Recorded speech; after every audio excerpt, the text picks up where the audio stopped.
So we will use this diagram. So this here is the brain, all of it in coronal section. The brain, midbrain, pons, medulla, both of these, and spinal cord. So we will first begin with the motor pathway, the lateral corticospinal pathway. The lateral corticospinal pathway is the pathway, it's a motor pathway, so it allows us to initiate movement.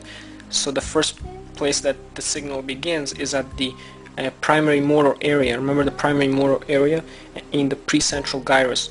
And here's our cingulate gyrus, corpus callosum, paracentral lobule, and all of this is our precentral gyrus. And when I explained before how our body is mapped on this brain.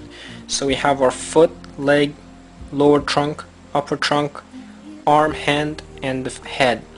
So if we want to move our hand, let's say I just want to move my fingers, the signal would be initiated at the area of the primary motor cortex, in this area, and it will go down, okay?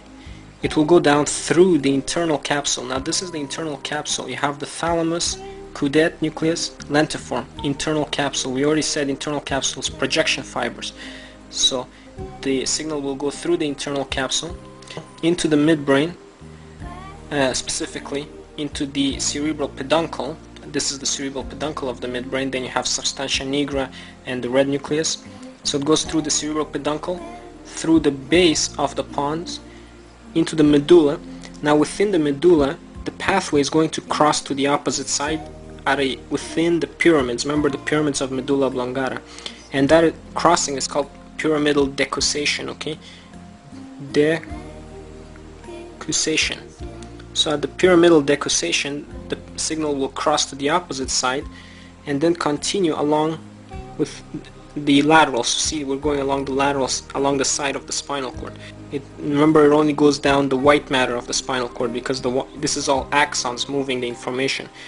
And when it reaches to its destination, whichever level of the spinal cord is responsible for controlling hand movements, so usually this would be where the brachial plexus leaves the spinal cord, it's going to stop, enter the gray matter through the posterior horn, or perhaps from another portion, and there it's going to synapse with a lower motor neuron. By the way, all of this is a single neuron called an upper motor neuron.